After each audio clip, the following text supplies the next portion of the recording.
Maksudnya kita juga sadar lah bahwa tidak setiap karya mungkin akan punya rezeki seperti itu gitu. Masing-masing karya pasti ada penontonnya masing-masing gitu. Cuman memang kalau untuk saya secara pribadi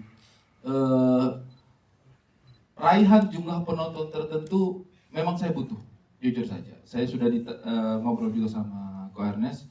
Saya butuh karena saya berharap sih kalau misalnya Kakak Bos ini bisa jalan, mungkin saya berharap bisa membuat Kakak Bos berikutnya lagi. Ditanya sama Ko Ernest tuh, kenapa mau buat bikin Kakak Bos selanjutnya gitu? Kenapa nggak bikin judul baru aja? Nah, saya merasa bahwa kalau misalnya kita orang Timur ya, orang Timur itu menurut saya tidak punya banyak kesempatan untuk bisa bermain dan menunjukkan karakter yang apa adanya. Kalau teman-teman simak dari tadi semua rata-rata mereka itu selalu komentarnya adalah tidak jauh dengan perasaannya dia selama ini ya. Karena selama ini saya melihat bahwa seringkali ketika berperan sebagai orang Timur, definisinya itu bukan dari dalamnya orang Timur, tapi dari definisi sutradara atau penulis yang ingin orang Timur seperti itu ya. Nah, saya merasa bahwa Kakak Bos, saya berharap di masa yang akan datang bisa menjadi etalase ya, bagi seniman-seniman Indonesia Timur yang di acting, yang dinyanyi, yang di dance, yang di nari, yang di komedi, yang di mabuk ya. Jadi Kenapa? Jarinya kenapa di sini? ya, jadi saya berharap Kakak Bos itu bisa menjadi etalase untuk itu gitu. Karena saya merasa masih banyak teman-teman saya yang punya talenta yang mungkin belum sempat saya ajak bermain di ruangnya Kakak Bos yang juga terbatas gitu ya. Durasinya 120-an menit, 2 jam ya. Terbatas gitu untuk ngajak semua orang. Jadi itu yang mungkin sempat saya sudah sampaikan kepada Ko Ernest. Jadi mungkin itu sih kalau ditanya soal ada nggak harapannya untuk penontonnya bisa jalan, ada. Karena saya berharap ini bisa berlanjut dan bisa saya ajak lagi teman-temannya saya yang orang Timur yang lain. Karena saya merasa mungkin tidak terlalu banyak lah kesempatannya untuk kami gitu. Itu sih. Terima kasih Ko Ernest. Kita simpel banget, imajinasi simpel banget. Kalau gue suka ceritanya, yuk kerjain gitu loh. Jadi kita nggak punya target. Film ini targetnya sekian penonton, nggak ada sih. Lebih kepada kalau tipe film seperti ini masuk akal nggak kita budget produksikan segini gitu. Maksudnya misalnya contoh ambil film ekstrim gitu ya. Misalnya film action yang selama ini di Indonesia sulit untuk menjual seperti halnya film drama atau film horor. Maka kan kalau misalnya kita mau bikin film action berbudget besar, tentu kita berhitung secara hitungan masuk atau enggak gitu. Itu contoh kasus ekstrim. Tapi kalau masih dalam range aman, artinya kita tahu oh film seperti ini mau bikin drama, bikin komedi atau bisa bikin horor atau apa. Oh iya, penonton Indonesia mudah nerimanya. Ya kita bikin aja kalau kita suka gitu. Kita bikin film hitam putih, kita bikin film dari podcast, kita bikin apapun yang menurut gue sama Dipa bagus idenya, skripnya bagus, yuk kita kerjain gitu. Jadi kalau film ditanya berapa targetnya, nggak ada sih, berapapun kita happy sama hasilnya, kita bangga sama karyanya. Ya kita senang, kita ikhlas, kita kerjainnya gitu aja sih. Jadi berapapun hasilnya kita bangga udah pernah punya film. Yang penting pokoknya kita bangga nggak sama karyanya. Film Raisa kemarin dokumenter 11.000 penontonnya, tapi kita bangga sama karyanya. Ya udah, jadi kita nggak ada no hard feelings gitu. Kerjainnya ikhlas, hasilnya membanggakan, ya udah selesai. Gitu. Iya. Sebenarnya ya masalah orang Timur memerankan karakter orang Timur atau karakter bukan Timur memerankan karakter Timur itu sebenarnya buat saya tidak sesederhana itu, tidak sesederhana itu. Jadi bukan berarti kita batasi ya kalau bukan orang Timur jangan jadi orang Timur, bukan sebenarnya. Lebih kepada di Indonesia ini sejauh ini saya melihat persiapan karakter itu tidak banyak ruangnya, hanya sedikit ruang untuk persiapan karakter gitu. Aktor ketika dibebankan kamu jadi orang Ambon ya. Nah, persiapannya dia untuk mempersiapkan dirinya menjadi orang Ambon ketika dia bukan orang Ambon, itu nggak banyak gitu teman-teman. Dan saya rasa itu nggak cukup untuk dia menyatu masuk ke dalam karakter tersebut gitu. Karena kompleks kan, karakter itu kompleks gitu. Nah, itu yang saya rasa lebih gampang kalau misalnya saya cari karakter-karakter yang memang sudah punya background Indonesia Timur gitu. Sehingga tidak harus mempelajari lagi. Jadi kalau misalnya ada aktor-aktor yang tertantang untuk, wah saya orang Jawa nih, tapi pengen jadi orang Kalimantan atau orang Ambon, silakan gitu. Yang penting persiapannya cukup. Artinya tahu cara bertuturnya seperti apa, cara berkelakuannya seperti apa, mempelajari budayanya seperti apa. Nah, hal-hal seperti itu yang saya rasa di film Indonesia itu ruang untuk mempersiapkan dirinya itu sedikit gitu. saya tuh ketemu banyak teman-teman aktor yang, mohon maaf ini ya, ketika nonton filmnya hasilnya mereka jadi orang timur atau orang Batak atau orang apapun. Kemudian kita bilang, kayaknya kamu kurang ini. Iya, persiapannya kurang. Selalu itu. Jadi bukan dia nggak mampu, bukannya nggak boleh. Persiapannya yang kurang. Ya, itu ya yang maksudnya. Jadi kita tidak mau membatasi seorang aktor harus bermain di sukunya tertentu, di agamanya tertentu, di pokoknya enggak gitu. Kalau mau eksplor silakan. Yang penting persiapannya cukup. Nah, untuk Kakak Bos sendiri, memang saya merasa bahwa mencari karakter Indonesia Timur itu juga tidak terlalu banyak gitu. Tapi lebih kepada karena kesempatan yang diberikan juga nggak banyak. Iya kan? Nah, itu yang memang saya coba dorong lewat film Kakak Bos ini untuk menjadi talenta-talenta baru. Seperti misalnya Glory di sini gitu ya. Dan saya selalu melihat bahwa ketika film Indonesia Timur menggunakan aktor orang Timur, itu ketika dia butuh karakter Timur saja. Iya kan? Hampir selalu seperti itu. Padahal kalau kita lihat di film-film, katakanlah film-film luar negeri gitu ya, karakter yang berkulit hitam itu bisa jadi apa saja gitu. Bisa jadi apa saja. Bahkan bisa jadi Tuhan mungkin ya, di Bruce Almighty itu ada gitu. Iya kan? Bisa jadi karakter apa saja gitu. Orang-orang yang berkulit hitam. Tetapi saya melihat layar lebar kita belum sampai ke situ gitu. Setiap kali orang Timur dicari, ya untuk jadi orang Timur, terserah. Mau jadi goblok kayak seperti yang kami biasa perankan, atau mau jadi tukang pukul kayak seperti yang Kakak Godfrey biasa perankan gitu. Nah, sempit sekali cara mendefinisikan orang-orang Timur ini. Jadi saya sih berharap lewat film Kakak Bos kita bisa tuh menunjukkan bahwa kita bisa kok explore acting kita. Ada yang bisa jadi bapak, ada yang bisa jadi ibu, ada yang bisa jadi anak, ada yang bisa jadi adik, ada yang bisa jadi orang yang bijaksana, ada yang pokoknya kita coba explore ke arah sana gitu. Jadi kalau secara kreatif sih memang target yang kami kejar sih seperti itu ya dalam proyek ini. Kemudian juga saya sudah berusaha untuk menjauh dari biar nggak timur semua, tapi ternyata ketemunya timur-timur juga gitu. Ini orang timur semua yang ada yang hitam-hitam ini udah pasti ya. Ketemu Echa, wih orang Makassar juga ternyata kita timur juga. Dia sudah bilang, oh kita butuh karakter ibu-ibu yang Cina di situ yang di dalam. Manado juga dia, timur lagi. Sampai siapa Cijeni? Iya, tinggal di Solo.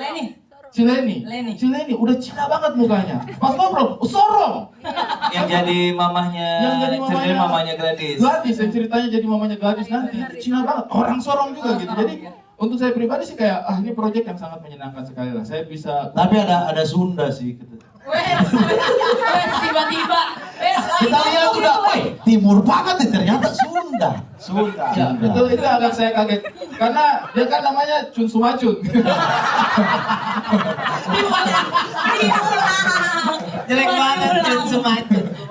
Ya, jadi itu yang menjadi semangatnya kami gitu. Bagaimana kita bikin nih film-film timur, tapi rasa timurnya yang apa nih yang kita mau kejar gitu. Jadi kita tuh coba, mudah-mudahan teman-teman nanti saya sangat tidak sabar menampilkan film ini karena mudah-mudahan teman-teman bisa merasakan lah bahwa oh iya orang timur itu punya perasaan, bukan punya kulit hitam doang gitu. Yes. Karena saya melihat seperti itu gitu, orang timur itu punya perasaan. Ya, jangan ragu kalau tepuk tangan boleh. Ya, itu yang menurut saya kurang sering direpresentasikan di layar gitu. Ketika orang timur di layar sedih karena sutradara mau sedih. Ketika orang timur di layar bersemangat karena orang sutradara mau bersemangat. Nah, di sini ini orang timur silakan mereka mau ekspresikan rasanya seperti apa. Proses reading kita juga seperti itu. Kita baca naskahnya sama-sama terus saya tanya perasaanmu bagaimana di situ gitu. Silakan kalian eksplor karena yang saya butuh itu adalah perasaan yang otentik dari dia sebagai representasi karakter yang ada di situ. Karena memang mereka berdiri dengan karakternya sendiri gitu. Itu sih yang coba saya kejar lewat film Kakak Bos ini ya. Pertanyaan berikutnya tadi tentang kalau misalnya franchise ya, pengen franchise tapi enggak. Menurut saya sih kayaknya kecil kemungkinan untuk saya lepas hal seperti ini ke tempat lain. Karena bukannya apa-apa ya kok ya. Menurut saya sih tidak banyak orang yang bisa mengerti hal seperti ini. Gitu. Ko Ernest itu berani ngambil resiko untuk sesuatu yang mungkin ada di kepalanya saya. Ya. Kalau ada di kepalanya produser juga kan gampang kan. Kenapa nih? Laku nih bos. Pemainnya si ini gampang kan? Karena knowledge-nya sama gitu.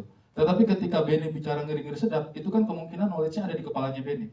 Ya, saya tahu sih diskusinya Benny sama Ko Ernest kadang-kadang Ko Ernest punya sesuatu tapi orang Batak nggak begitu. Nah, Ko Ernest itu bisa menerima hal seperti itu. Oh iya, mungkin knowledge-nya ada sama dia. Sama juga di Kakak Bos seperti itu gitu. Ada beberapa hal yang mungkin knowledge-nya ada di kita gitu. Nah, Ko Ernest itu orang yang terbuka untuk melakukan itu. Jadi saya pikir sih kalau misalnya hal seperti ini mau dibawa ke tempat lain, belum tentu bisa. Mungkin ada, mungkin pasti ada ya, pasti ada. Tapi mungkin tidak banyak gitu opsinya untuk memilih mengeksekusi hal seperti ini.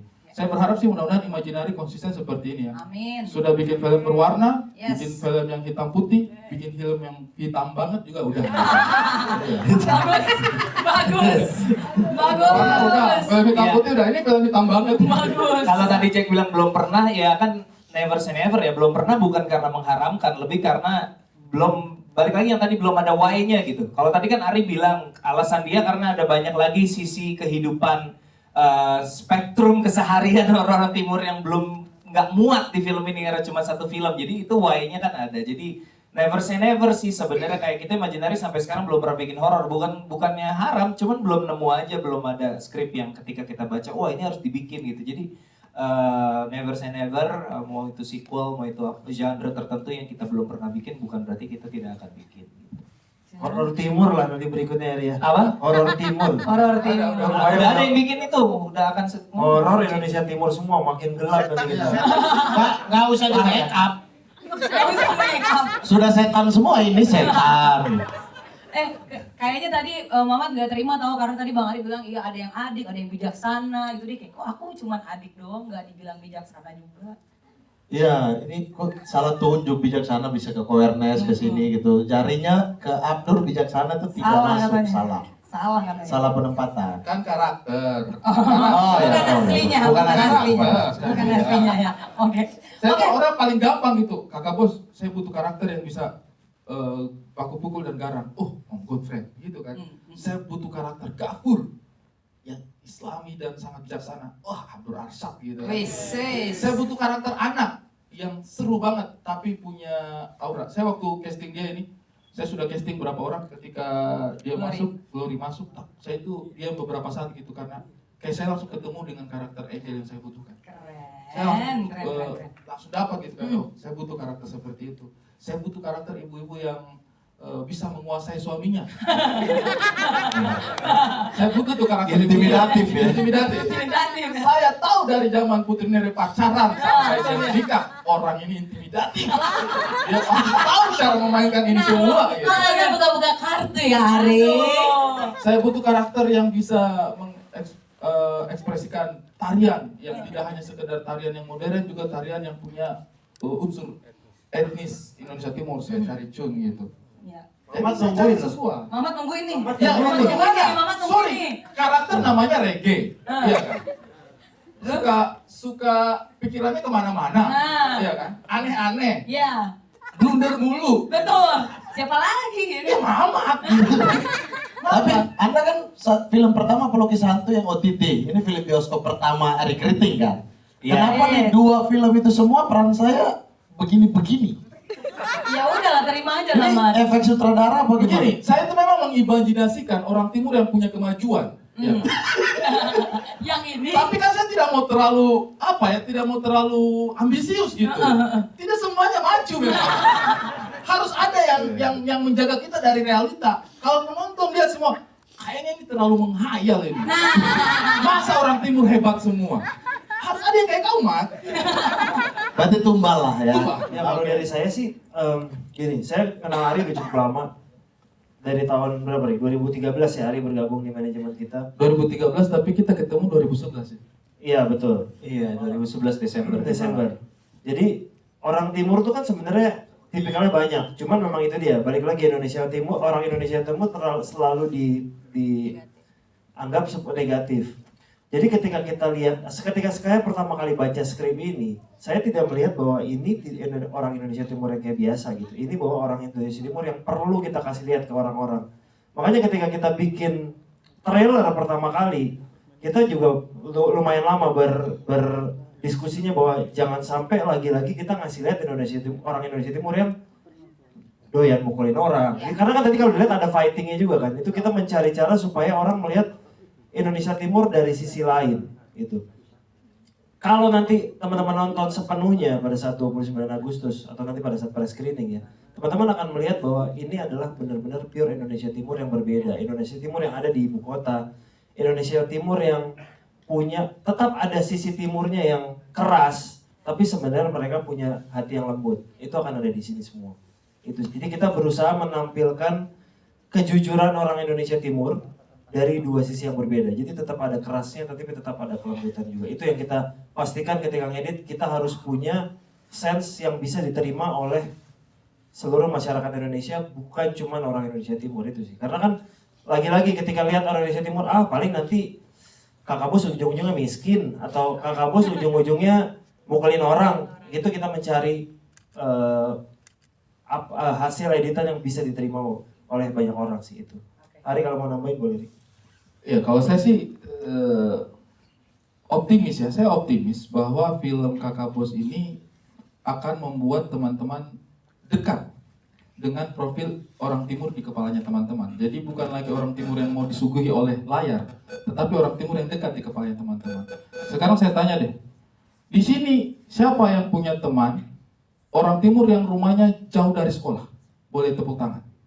Tidak ada. Ada di sini yang berteman dengan orang timur yang susah air di rumahnya? Tidak ada ya. Tapi saya coba tanya, di sini pernah nggak tepuk tangan yang punya teman orang timur yang kalau kalian ada masalah di jalan, kalian bisa andalkan dia? Ya. Pernah nggak kalian punya orang timur yang kalian merasa kayak apapun yang kalian lakukan, dia pasti akan jaga solidaritasnya sama kalian? Ya. Nah, itu yang Kakak Bos coba gambarkan untuk teman-teman. Jadi, kalau kalian merasa bahwa orang timur itu adalah yang susah air dan susah sekolah, nah ini saya bawakan kalian orang timur yang kemungkinan besar kalian akan temui di jalanan. Ya. Apalagi kalau kalian punya tunggakan motor. Ya, so. Temui di jalanan. Bagus. Bagus. Oke. Kalau dari gue sih nggak ketika baca skrip ya, apalagi dengan pengalaman mungkin dari cek toko sebelah, ngeri-ngeri sedap gitu. Ngelihat skrip ini tuh nggak ngelihat sisi timurnya sama sekali. Yang gue lihat adalah ini drama manusia aja gitu. Ini ada bapak demi anaknya dia mau melakukan sesuatu di luar zona nyamannya untuk membahagiakan anaknya, tapi ternyata tidak sesederhana yang dia bayangkan, lalu malah dia sama anaknya malah jadi berkonflik.